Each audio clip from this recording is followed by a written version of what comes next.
off and on for about 2 to 3 years, and I've been on Instagram for probably about 2 years, and I've been on Facebook since I was like 12 or 13, and same with Pinterest. Facebook I've had for many years, like 4 or 5 years, and then the rest of them I got within like the last year.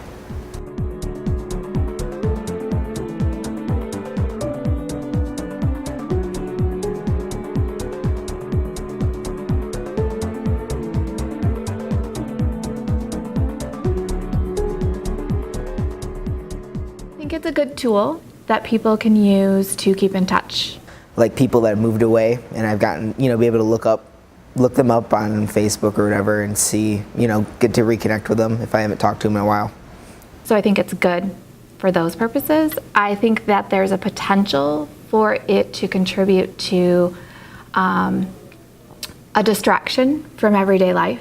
Maybe some sadness if you're looking at too what everybody else is doing. People tend to, post, I'm doing this, or I went here with my family, or I went here with my friend.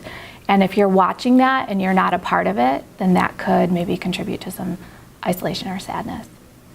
It's like complimenting of, wow, you look really good in this picture, or wow, you're really funny on Twitter or Snapchat.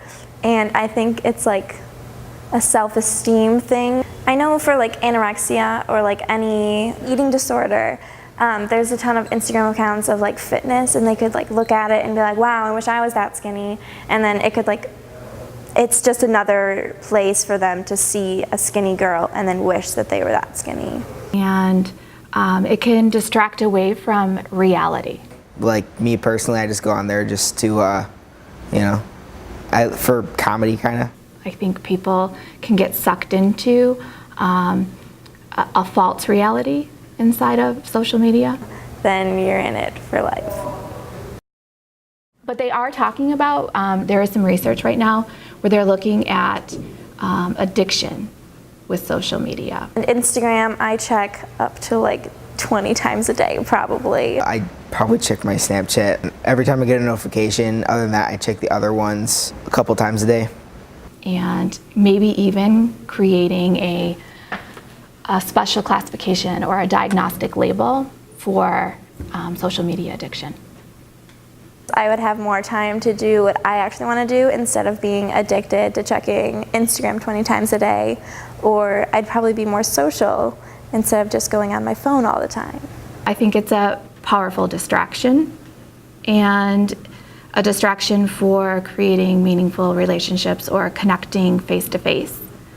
So that's concerning. And then a distraction to when you are studying or you have work that you're doing. You may feel that you are studying, but that quick little peek at a social media site becomes maybe 5 or 10 minutes, and then to kind of go back, but you're still thinking about maybe something that you saw on the social network site.